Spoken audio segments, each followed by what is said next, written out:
Welcome, everyone. I'm Sasha Brown, the Director of Professional Development at the CFDA, and I'm thrilled to be moderating today's conversation for the Fashion Forward series, Success Strategies for Independent Designers.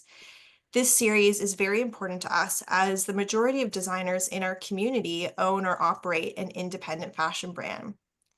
PR and marketing play a crucial role in a brand's success, but for independent designers who often have to balance creativity with business strategy, knowing when and how to engage with PR can feel overwhelming. Independent fashion brands face a unique set of challenges as they navigate an increasingly competitive and digitally driven industry. With the dominance of major luxury conglomerates and fast fashion giants, smaller brands must work harder to capture the consumer's attention in this landscape. A well-crafted PR and marketing strategy isn't just a luxury. It's a necessity for independent brands to stand out, build recognition, connect with their audience, and carve out a distinct identity in a crowded market. We're so delighted to be joined by two seasoned experts, Miki Higasa, who is the founder and president of Kaleidoscope Consulting, a brand strategy and media relations and marketing consulting firm. Some of Miki's clients include Thom Browne, Sacai, Repossi, Brooks Brothers, Moncler, Meru Tolligan, and Zankov. Prior to Kaleidoscope, Miki was an international press officer and special project director at Comme des Garçons in Tokyo and New York for 16 years. Welcome, Miki. We're Thank you for also the invitation. joined by Rachna Shah, who's the global CEO at KCD. Rachna was appointed global CEO of KCD in December of 2023, and her expertise in communications, marketing, and guest experience has been instrumental in shaping the agency's success. Today, she oversees KCD's integrated groups, media relations, creative, fashion services, digital, guest experience, and VIP services across its offices in New York, Paris, London, and Los Angeles. And welcome, Rachna. A quick Thank note, you. just before we begin the conversation, we will be holding a Q&A towards the end of the hour. So please feel free throughout the conversation to submit your questions via the Q&A tab, and we will get to as many as we can. So let's start. Miki and Rachna, why don't we start where the brand is starting to consider PR in their journey? Can you speak to the balance between focusing on building a solid product and clear vision for your brand versus investing time and energy in marketing efforts? Sure. I can kick it off, Nikki, and then feel free to Sure. jump in. I think ultimately, a designer needs to feel like they have a collection or a product assortment that really can stand on its own, right? So the primary investment should be how to get the product where they want it to be, whether it's from the production resources they use, and the distribution of the product itself.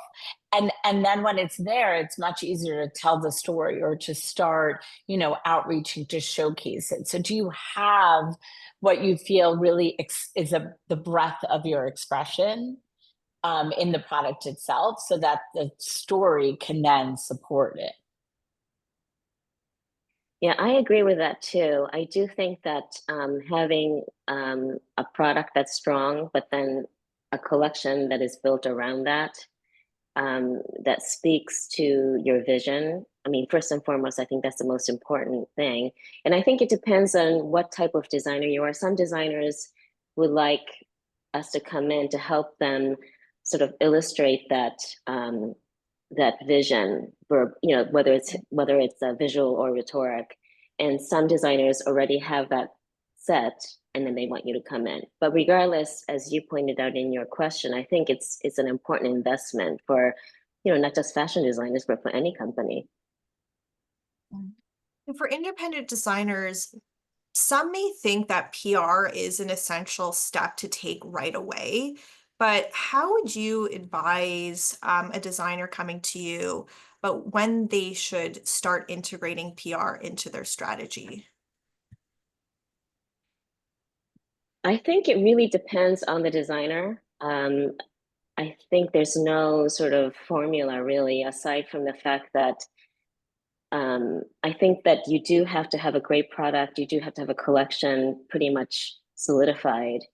Um, I do also think that it's important to have a business, having a few retailers in your pocket before you start sort of, working with a PR or marketing company or a person. Yeah, and the good news is, look, nowadays social media exists. So the designer themselves can put forth a bit about their vision or, key imagery or like establish a voice without having to have it go through the media directly in the beginning. Mm-hmm. But Mm-hmm. bottom line is you want to make sure that people will be able to find your product once you start talking about it in that way. So having that good strong base of whether you're D2C or whether and it's your own website or through a particular retail partnership, but making sure that all efforts you make towards marketing and PR will come back to sales for That's you right. Yeah. Yeah. And to your is point, is key. Rashna, yeah, to your point, Rashna, I think that takes planning too, with social Yes, media even. So that's sort of where, people like us, I think, can help someone as well, because exactly. even though it's called Instagram, it's not really, it lives there forever. So we have to sort of help them plan that and mold that as well.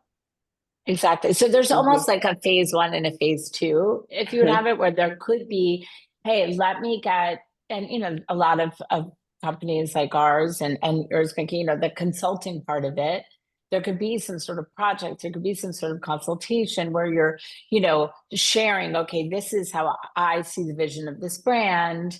Do you Mm-hmm. think that that's appealing as a narrative? It could be about maybe getting a suggestion of a writer to work with to help kind of flesh out what is the vision here, what's the storytelling, without having to have this like ongoing, whether it be a monthly retainer or whatever kind of partnership there is, right? So you can make like a small investment to do some establishment, get some advice on social media, and decide what's the good plan for the brand as it is now in phase one, and then you can take it to another level as your business has developed further. Yes. I'd love to dive into that a bit more, about how independent brands could essentially dip their toes into PR without fully committing to an agency or working with a consultant or bringing someone in-house, whether it's short-term consulting or seasonal support. What have you seen as an effective way to approach that? I mean, I think it is about being authentic and personal and honestly using social media platforms to do so. I mean, we're not it's a very different world than when Mickey and I both started, for sure, where we were really like developed, like PR was the first voice out to the public from a brand or a designer perspective. It's like now it can be so much more personal and straight to the potential customer or through friends and family to the customer, et cetera. So I think really just doing some deep dives, looking at other people's social platforms, thinking about what do you like, what relates to you, what do you feel comfortable with, what can you keep up with, what would actually be an expression, but like you're not doing a second full-time job at the time, or if you're fortunate enough to have like a team member that, yes, they're part of your design team or part of your production team, but at the same time, there's someone who, is really clever with the way that they capture imagery and behind the scenes. And, there's so many talented people within the team who can serve different roles. So that could be a short-term approach.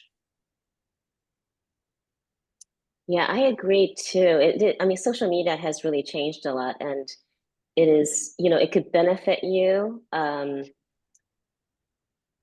But I think that you can't just rely on social media, maybe. Like, like we were Sure. saying earlier, you do have to plan it well. You do have to make sure that it is reflecting that authentic, sort of visual vision that you have.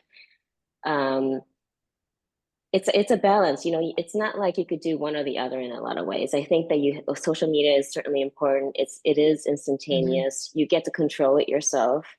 Um, but um, I think you do want to make sure that you are being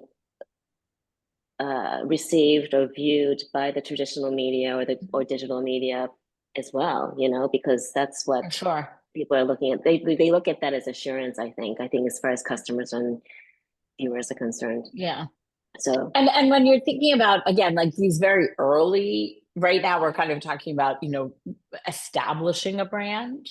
yeah. Um, any kind of incubator programs, any kind of, because just being a part of something, they inherently have, whether there's mentorship or there's a platform that's built around a program, anything from Fashion Fund to, a fashion trust, or I mean, or through your school when you're even, further Hmm. behind, the graduating class in a lot of the design schools, like taking advantage of things like that, where that media does come in.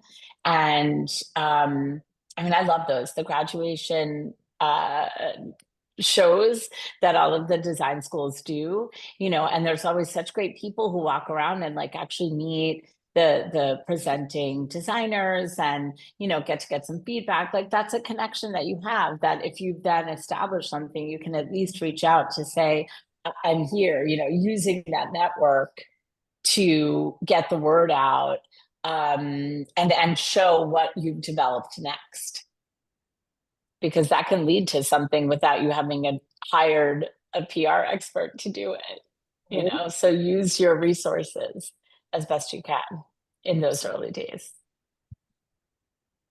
If you're at a stage in your business where you're ready to kind of take the plunge, we're using all these pool analogies, and you've decided I want to work with a PR consultant, an expert, an agency, or someone in-house. How would you recommend that a brand allocate their resources, especially when it comes to balancing design with marketing and PR? Mika, do you want to start? I don't usually give that type of, I kind of, you know, as we were discussing, I do think that design, of course, is the most important part, but I do think that they have to understand that this is an investment and it's part of business Mhm. practice. I don't usually tell them how to allocate their budget, but I think that it is important that they recognize that this is part of your growing process or part of your business practice, just as you would invest in a salesperson to help you with wholesale or a CFO or, Mhm. I think it's a necessity. So, Mhm. Yeah, I think the only way, because I agree with you, it's not something that you're like, do it for a little bit and then you don't need it anymore. It's right. not that, but maybe it's driven around a collection launch. Hmm. So, if someone is like just focused on, I'm ready to present a collection or a new product introduction, whatever that may be, and it's more support in how to get media attention, Yeah. and eyeballs on it, or an introduction for maybe a certain reviewer, um, and then kind of going through that. Again, you can't expect it's going to be a front row crowd of every single person. Maybe you're just doing digital imagery and releasing a collection. I have worked with an amazing brand called Macy Willen, and she's so smart about knowing how to allocate her resources towards. She's done presentations, she's done shows, she's also done like very amazing like content creation that can then serve as the launch of the collection.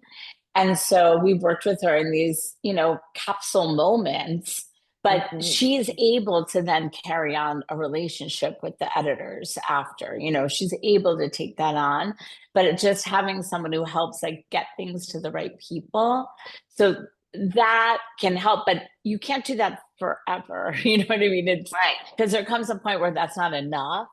Right. Which goes back to Mickey's point that like this should be part of your business structure. You have someone who, helps you design. You have someone who sells the collection. You have someone who runs your production. You have someone who runs potentially your e-commerce. I mean, this is an ongoing role that needs to be filled, but Yeah. maybe finding the right partner or kind of getting that started could be through a more of a project basis. Hmm.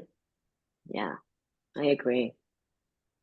Thank you. That's great. And, I know a big topic of interest to our community is fashion weeks and press moments and events.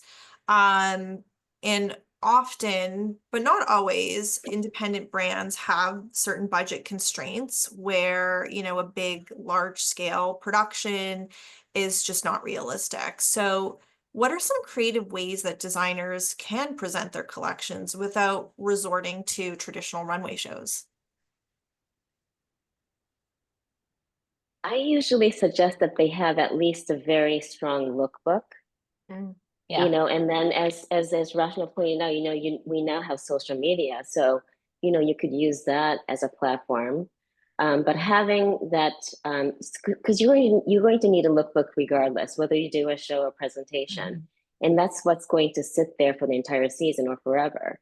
So Right. having a strong lookbook that really depicts that season's theme or your point of view, I think is essential. And it doesn't take that much resources to put that together, and it could be very meaningful, I think. Mhm. Yeah, I mean, content is really what the first focus should be, which ultimately is what nowadays the purpose of a show even, Yes. right? Hmm. It's not, I mean, obviously now the clients are all at the shows, so that helps for like more direct sales impact, but ultimately it's content creation. So there could be a lot of scales as to how to do that and what to do, and using your community. If you have a great group of friends that you're like, okay, everyone, we're going to get together for dinner and I'm going to dress each of you in a piece from the collection and I'm going to shoot it all as you're here. And it creates character. It builds, it's being a little creative on how to capture content of the collection itself. I love those ideas. Those are fantastic. Hmm. If you are able to host some sort of show or event, but it's on the smaller scale, how can you make an impact or be as effective as a large runway show in getting press attention? I mean, that is dependent on who's helping you get the people there.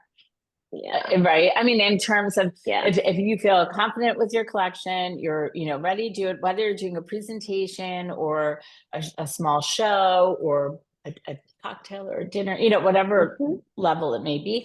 Or again, going back to if you have an amazing lookbook to distribute, you have to be able to work with someone who knows how to reach people. It doesn't guarantee that every single person that they reach out to will, cover it or attend or be able to come, but it's just that knowledge of who are the right people and what's appropriate for where you are at in your career development. So for Yeah. instance, aiming for like, the expectation that every editor in chief is going to come see this or not. It's like, you know what? You need your market editors. You need your writers. You need people who are actually going to sit and like put something out in the public immediately that will bring attention, right? And so understanding that there's a growth in your audience build. And I also highly recommend, I really love when again, this isn't, I want to make sure we're talking about emerging but also like established independent brands Hmm. too, but being able to actually be present whatever your presentation is, and make connections and have conversation and give your point of view. Like if you're just behind the scenes and they're only seeing the collection, sometimes you're losing your chance to connect. So it's like if you could actually be there. I remember this was actually Pavel's first presentation. He was out there. And so he walked any key, reviewers or writers or editors or stylists like through everything and explained the work that he did. And he has a great personality. So like that helps make the connection as opposed to saying it's out here. Like if you're doing an in-person thing, then you should be in person too, would be my recommendation. Yeah. I do agree. I think it has to feel real, and they do, whether you're at press or buyers, I think they do want to know the creator behind the label. And then going back to, whether you have limited resources or, I think that sometimes that is a good challenge to have. You just have to use your imagination. And, I don't think it's about how much you spend on the presentation or an event or a show. You just have to make sure that it's, impactful within that scale that you're doing something. So it's a challenge, but it's a good challenge, I think, for designers to have, and it's a good way for them to show their creativity in other ways. What about a collaborative presentation? Do you think that there are any benefits of sharing a space with other brands? I do. I mean, I wish people did it more, to be honest. Yeah. But there are different ways of doing it, I think. And I'm sorry, I'm totally blanking, but there were two brands who they used the same space, but on different days. But it helped because like the lighting setup was one, and and so that's a way to still feel like, okay, this is about my identity or but no, I love, but obviously, CFDA hosts like Americans in Paris, which is a way of bringing brands to the Paris audience, but everyone has their nook and their vision. And again, they're there to be able to talk to, who they are and be personal about it. Great, right? The sum of the collective parts can really help bring the audience together. I know these 5 people really well. I know those 5 people. I mean, I think it's a great approach. I think so too. I mean, we actually had a situation, I think it was several seasons ago, where Zankoff and Diotima shared a space, and it worked out very well.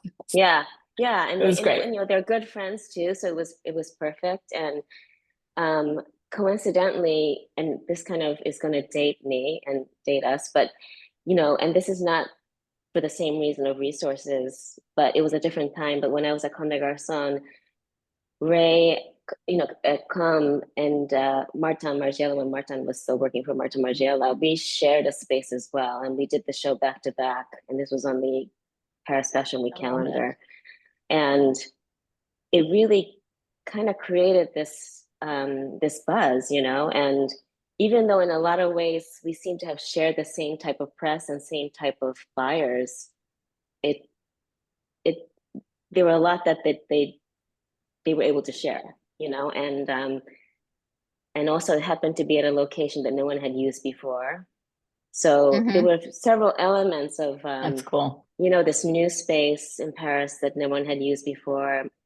Two very I don't know how to describe it, designers who don't like to be out there sharing a space. Notoriously private. Yeah, exactly. Yeah, so it was a great show. They both had really strong shows, and it was kind of, I thought it was really moving. So Fantastic example. Thank you for sharing that, Mickey. I'd love to go into building a community, a professional community, a customer community, both in person and online. And a question a lot of us get at the CFDA is finding those mentors, or there's people who can support you during your journey, which is often difficult building a brand. And as an independent designer, mentors are so needed. How can designers find mentors who are aligned with their vision and goals? I think this is I don't know. it's tough. Yeah, go ahead. Yeah, Go ahead, like it's Rachna, not please. a specific path. I think it depends where the road takes you, right? So again, Yes. it could be that you're part of a certain program. Maybe you attend an event that, Mhm. puts you, I don't know, seated next to someone who, you develop a good rapport with, et cetera. I think what I would suggest though is, being very, I think based on the relationship that develops, there could be different levels of involvement that a mentor would have, right? So Mhm. it's just really knowing, like, what do I need to know from this person? And, just kind of being like, hey, this is what's going on with me, and I don't know how to get to the next step. Like, that takes a lot of like, well, I would need to look at what you've been doing and where did it work and not work. Like, it's a little too vague. And so I think using mentors in a more specific, right, Mickey, like where you feel like I someone is totally like, agree. this is the problem I have. I have been struggling with this. And I know that you do that. You know what I mean? And like, Yeah. and again, it's not about them necessarily doing it for you or fixing it for you, but to give the advice that's really more in their wheelhouse. Um, I just think I it was leads to more. Absolutely. I was going to say the similar. I think it's being able to identify what you need as opposed to what you want, you know? And Yes. Yes. That's a right. good word. And also, Mhm. I think that as far as approaching people, don't you think, Rashna, like a lot of people will surprisingly would be happy to mentor, I think, these designers, even if you don't know, if Mhm. you've never, even if you've never met them before. Yeah. I think that a lot of these executives are happy to help, but I think it's more important to identify what you need. I think it's hard for a lot of designers it's hard for me sometimes to recognize what I need as opposed to what I want. And I think a lot of Mhm. people sometimes think what they want is what they need, but identifying what the business needs are first and then Mhm. going after someone who can help you with that. Or, are you really, someone's like, I need to get on Vogue Runway. How do I get the collection on Vogue Runway? And it's like, yeah, that is the goal of what you're trying to achieve. But like, there's so many steps that go into how do you put your collection together? Who do you work with? Right? Like, all your behind the scenes choices count too. So if you have the ability to like work with a certain stylist or choose a casting director accordingly or get all of these connections can help build the momentum. Um, I like hate the word networking, but the concept of it, I, Yeah. fully believe in that everyone in your circle can help you connect further towards what you're looking to achieve. So keeping that in mind, but understanding that it's like, okay, but what's right for them, or what's their real Mhm. value here that I could try to glean some knowledge from. Yeah. Wonderful advice. So outside of the professional community and network you're trying to build, you're also trying to build a meaningful community online, which is also just as challenging, whether it's with influencers or social commentators, editors. What are some words of wisdom, pieces of advice of how to build successful relationships with those people that you don't know? I think I if you mean, have a go strong ahead. Yeah. vision already, right? I think you have a Yes. strong Yes. identity. It's easier to define that. Yeah. And I think that you do, like with everything else, you think you do have to be selective and Hmm. deliberate in how you identify or choose those people. Hmm. Yeah. Yeah, I think it's not just throwing everything at the wall Right. and hoping something will stick, but really, thinking and pacing yourself. Not everything will happen with each season. If for instance, okay, this collection, represents a certain style or the way you're putting it together, like go to that editorial stylist that Mhm. reflects that taste, right? Like make sure that it's aligned with where you are and where your brand is, as opposed to, all right, let me go after every stylist who works at those top books. Because for some of them, it's just not going to connect in the same way. Right. And again, it is about, use your actual product, your collection to appeal to your audience, right? So finding the best way. I mean, of course, I love when people have a social media personality, but ultimately, how are you showcasing the product? How can people understand what you're making and what its value is and why they should see it, try it on, buy it, etc. And we did talk a bit at the beginning about content and how important content is. What are some easy ways, low-hanging fruit, not too expensive? An independent brand has limited resources of capturing content and building that content for press and retailers and their audience. And how would you advise and coach your designer or your brand that you're working with of distributing that content?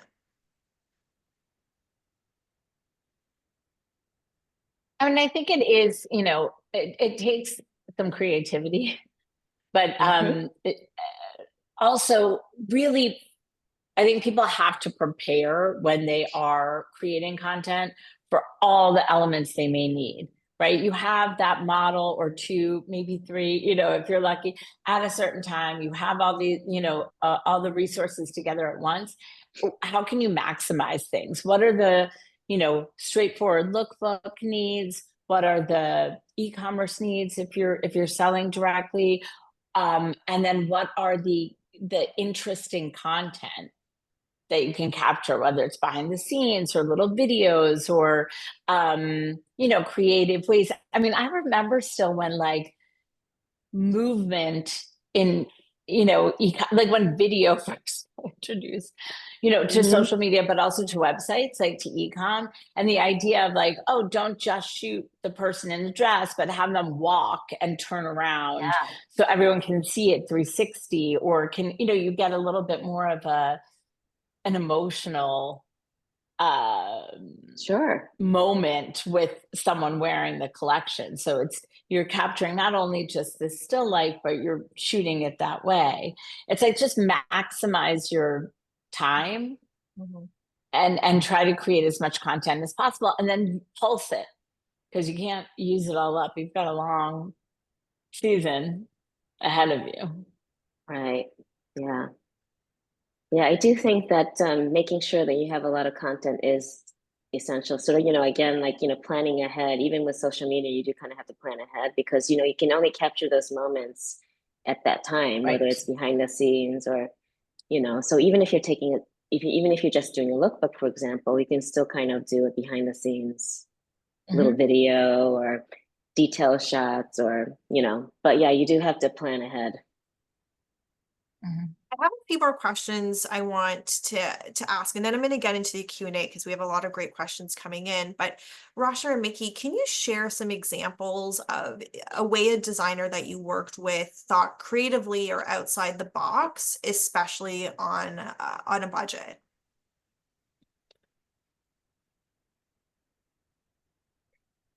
I mean, For me, go will, ahead. Yeah, go ahead. No, go ahead. No, go ahead. It's okay. Because I was saying, I gave that example of Maisie, but she did a couple of different ones that I just thought were so creative. Like she did, she's very tech driven in her actual printing and production, and had done a partnership with a kind of incubator group at Yahoo at the time. So they were, she was able to shoot the content using their equipment, which then led to them being like, well, we'll sponsor your presentation. And it was a really interactive, like visual presentation, but then live also, and so it was a straightforward production, but she had already created incredible content and just really was aware of like a resource that was different, to be able to use for it. And then it's also like people using friends and family. I mean, Anna Sui over the years as an independent designer has done so many variations of like the large scale tent show worked so well for her because it was a shared communal space that did provide savings. to be in that kind of space, yet she was able to do a show for 800 people, Mm-hmm. and a lot of those were friends and family. So like she's done large scale. Then when, that kind of communal space didn't exist, it was about, her niece was at the time an aspiring filmmaker. She became much bigger after that, but using her to say like, what, let's take this collection and put it on your friends and make an amazing video with it. And it was, Yeah, high quality, but it wasn't a ginormous budget, but right. also being able to accept that. Or like she did a great show at Indochine. And Mm-hmm. it was, it's hard to take it off the runway concept sometimes and think differently about, okay, these girls are just going to walk through this room, but then it became very stylized, and it was the personality of the models, and she was putting them all in a certain type of walk and gait, and inviting, becoming so small and intimate that everyone felt like, oh, everyone in this room is something. And it like her community, by being smaller, became stronger. So it's like stopping and realizing that like not everything is right for you at that point in your business, but also you can bring something to whatever kind of presentation or show that you're making, right? Like really use personality with it so that there's a reason for it to feel like a happening, as opposed to like, oh, I was in this white box and I sent as many models as I could. And right, like it needs a little There, yes. personality. Yeah. I think that those are really great examples because when you do something really interesting like that, the viewer is not going to think, oh, it was because she was on a budget. I think it's more about the impression that you want to create. Like so, like it's a good challenge to, like I said this earlier, it's a good challenge to have because it's like, how can you make this impactful and meaningful to people, and for yourself too, as a designer, and Mhm, like you don't always have to do like such a huge spectacle mhm, to make it impactful. And I think those are great examples. mhm. um I remember, I mean, they weren't even a client, but I knew them. Again, Martin Margiela, when in Paris, he used to do all these really, they almost seem, I'm sure they were planned, but impromptu feeling sort of fashion shows. And once he did it Mhm. at the Salvation Army in Paris, where they literally pushed all the furniture, to the side and created Amazing. a runway, and the guests had to sit on the whatever furniture that was there. And the music was a Yeah. Salvation Army band or something, so you couldn't hear the music like evenly. But it was such a, it was so nice to be there. It was such a happening, as Rashna pointed Mhm, out. And it was the experience that, I mean, this was, decades ago, and I still remember it. So that's mhm. how, you just have to come up with something that's going to be interesting and fun. Right. I Yeah. love it. Those are such special examples. Thank you. We have so many questions, so I'm just going to dive right into Q&A because Okay. they're fabulous. Do you have any advice on how to pivot if you're not seeing return on your investment or growth with your current PR agency? Yeah, I mean, I think you have to be very open in a dialogue, right? To say, and it's important to like establish goals and have them give you feedback as to whether they think that's reasonable or not. Like what can they actually achieve and how long will it take? So really having that transparent dialogue to begin with about, look, this is what I'm hoping to achieve. How long do you think it would take to get there? Or what would you need? Or what are my challenges? So that you're having a very open roadmap, Yeah. and partnership. And then if it's not working, everyone will know, right? Like we're doing this journey together, and we know what the expectation is or not. Hmm. Yeah, I think communication in any situation is the most Right. important thing, whatever type, in whatever part of the business that you do. And, for me, I don't know, like, and maybe because I'm in a small company too, for me, it's very intuitive, like whether I want this person is right from us or not. I think it Mhm. really depends on, you have to be open about what your goals are and what Mhm. your expectations are. And Mhm. I think that both sides need to have an open mind that you can't do this on your own. You have to work together to reach those goals. Mhm. Yeah. And also, if let's say you meet with someone and you want to work with them and and hopefully have them take on your PR or marketing or social media or whatever it may be, and they say that they can't, it gets them in. Get a little assessment of why. I mean, take it with a grain of salt, but because they Yeah. don't know you fully or they don't know. But what is it that made them and say, listen, this is not something I'm, judging you on. I'm curious for my learning. Like, why isn't this the right time for us to work together? Or, what do you think? What type of support do you think I should be looking for? You might as well. Mm-hmm. You're in the dialogue already, and hopefully, and it shows a lot if someone can explain why it's not the right time if they've chosen not to move forward with you. The next question is, what if your brand is not seasonal? Is there a good way to present? I mean, I still think you can create, you're doing deliveries or you're having drops or, I mean, accessories brands are so good at being Mm-hmm. creative. Edie Parker has always been so good, Brett, at like finding, creative ways of showcasing a new collection or, and then of course there's, if you are, I mean, I'm saying accessories, but if you are an accessories brand, you can also potentially partner with someone and show with them or be their shoes or whatnot, and again find those collaborations.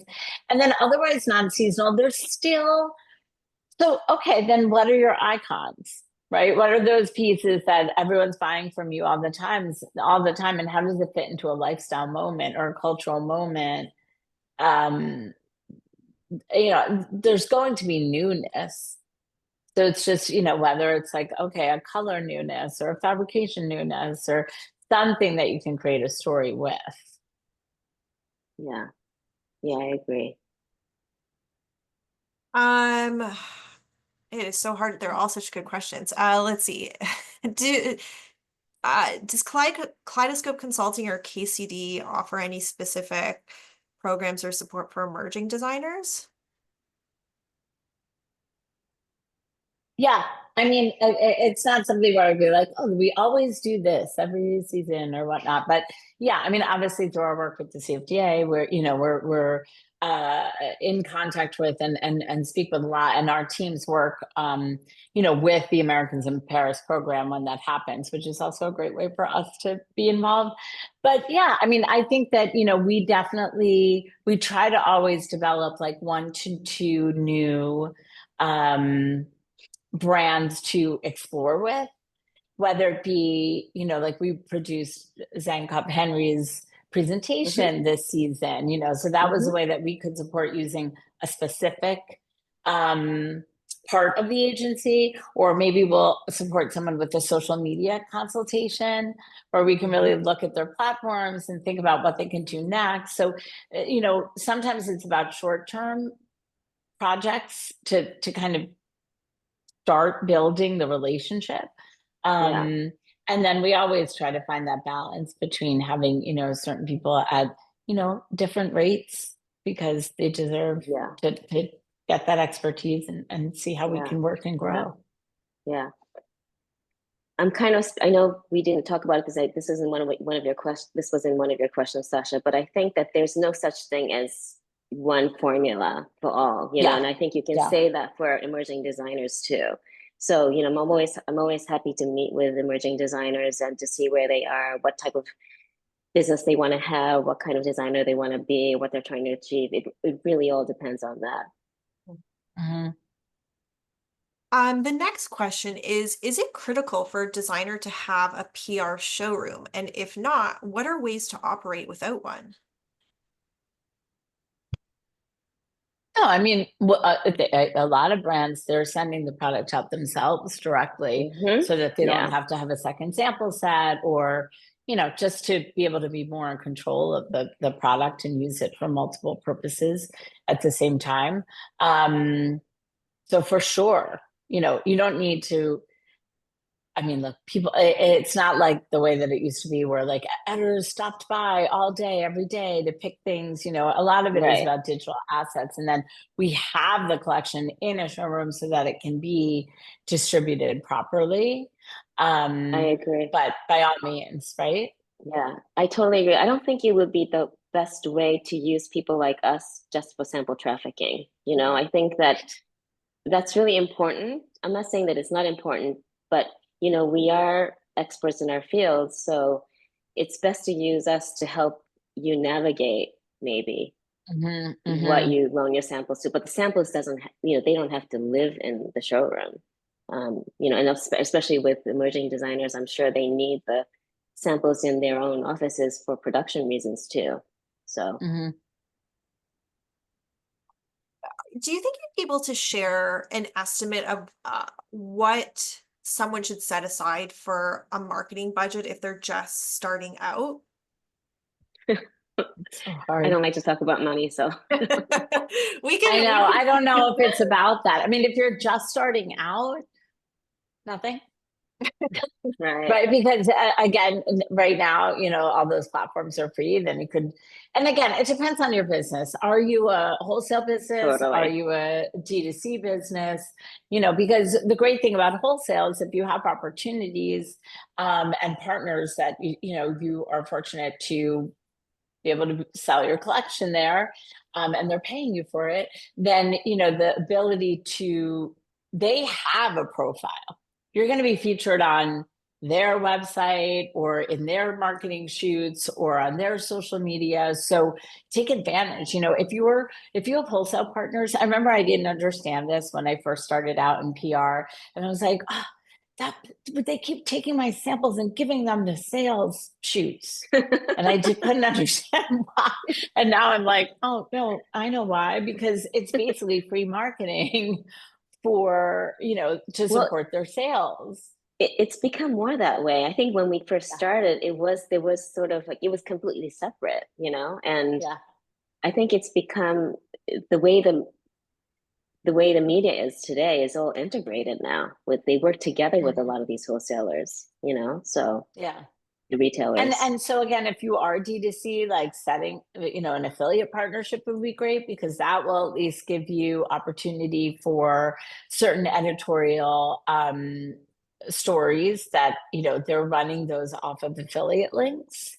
And so it can be more like direct shopping. But of course, ultimately it's like you want that, how do I build my image narrative? And that's like Yeah.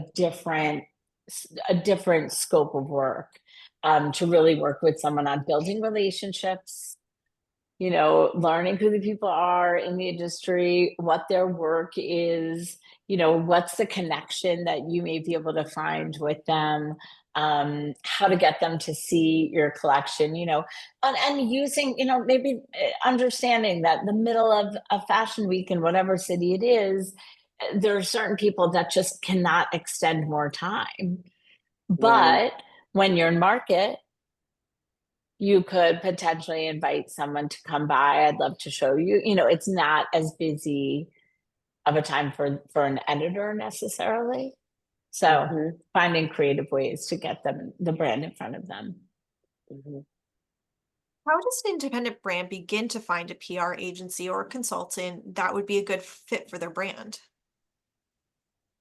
Talk to the CFTI. No, I mean, no, but like I mean, read media, right? Read the trade, understand who's who, what they are. Talk to your retail partners to see who they feel is effective, or your editors that you meet to understand, like, okay, based on where my brand is, who do you think is interesting for me to approach or work with? Yeah. So it's Yeah. like It's doing a like little choosing homework. anything else, right? Like you have to meet with them and see if they're right for you, I think. Mhm. It's like choosing And the and right again, be upfront about your questions. Like if you work with brands and grow with them, what does that path look like? What's the expectation here, right? How long will it take before I get charged full fees, or before, Mhm. this needs to be, because remember, a lot of growth is also like, as a designer develops, maybe they're going to do a project with another brand, and you can use that to pay your PR, a license, if that comes into play. It's like growing the world around you can sometimes be a really strong way to get further support from an established PR, because they're getting business from you in different ways. It may not all be directly from your, straightforward runway collections and your own major collection. I've had brands I've worked with over the years that have, like, they're involved in a charity, and then we've been involved with helping produce an event for that charity, and I'm like, that's a tick in your box in my mind. We wouldn't have Yeah. done that work if it Yeah. hadn't been Yeah. for you. Yeah, I And think this is what you meant by earlier when you said networking, right? I mean, these are the kinds yes, of networking you were talking about, I think. It's not so much, so it's not like meeting walk the around right and people. introduce yourself to everyone, but just Right, right. thinking about, how the worlds can work together. Yeah. There are a few questions about social media platforms. Where are you seeing the most engagements? The engagement these days, one person is seeing a lot on Substack, which is really interesting. TikTok, which I'm sure is an obvious one. But have you seen platforms performing significantly better or worse? I mean, I I still think of definitely, Instagram, right? yeah, yeah. Mhm. Yeah. Instagram still has, because it has the image Mhm. capabilities that it has. But yeah, Instagram, TikTok. The thing is, TikTok it allows it to not be about you sometimes, Yeah. right? Like, you can treat it in a whole different way. I mean, look at what Loewe does on TikTok. Like, it's a totally different personality than who they are in other ways, but it's so good. and Mhm. and has such a personality and a attractiveness to it. So I think it's more, I mean, definitely Substacks, but because these are key opinion voices that are sharing your product, or sharing your store or your news or whatnot, that it might be a smaller audience, but it's the right audience, Yeah. because the people who are following or paying for their readership are tuned in for a certain reason. And it's Exactly. great because it diversifies the voices. Yeah. I think we have time for just a few more questions. The next is, how are you seeing in-person experiential marketing events shift PR and brand success in the fashion world? What are the most successful ways you've seen luxury brands reach their market in a personal and impactful way? I think post-COVID, I think in person is definitely back, Mhm. and people Mhm. appreciate it even more so because it's much more spontaneous. There's so many components to physical live events that you just cannot replicate in a Zoom or video show. Um, so Yeah, and I think it's become even more localized, yeah, right? yeah, So ways of meeting your audience, whether it's in your store, in a store, at an event, but like I think more localized marketing, as opposed to like, the show must have 1,000 people that are coming from all over the world. And you saw this season, like, the audience sizes are getting smaller, but it's because the brands are meeting their audience in different touch points throughout the year, and in different ways. Um,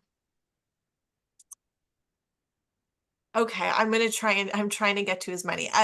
As a designer focused on sustainable luxury and upcycled one-off pieces mostly, how can I effectively market and scale my brand to build a broader community beyond my regional audience? I mean, it's I hard think to it say. depends on what I Yeah. know. It's like we would need to know more about how sustainable, how he or she is approaching the sustainability, I guess. Mhm. We can I mean, table. I think it sounds like maybe it's more one of a kind. Mhm, mhm. That's my Oh, take okay. in hearing that. In which case, Mm, again, it's like, think about the community that really relishes, because it doesn't have to be like this product. It's more now the storytelling shifts from, this bag that I could make 100 times or maybe 300 times or maybe 500 times if everyone, it loves it, to being more about who you are and what your approach is. So finding ways to get that across. There's so mhm, many incredible editors and writers and storytellers who love to, explore when someone is approaching the way of designing and developing differently. So it's like making that connection, because then it's less about like this particular piece mhm. and more about how it was made. And I Yeah, mean, maybe that's what focus on the people care craft, you about know? now. Yeah, the Yeah, the craft. craftsmanship. Exactly. Yeah. Exactly. Hmm.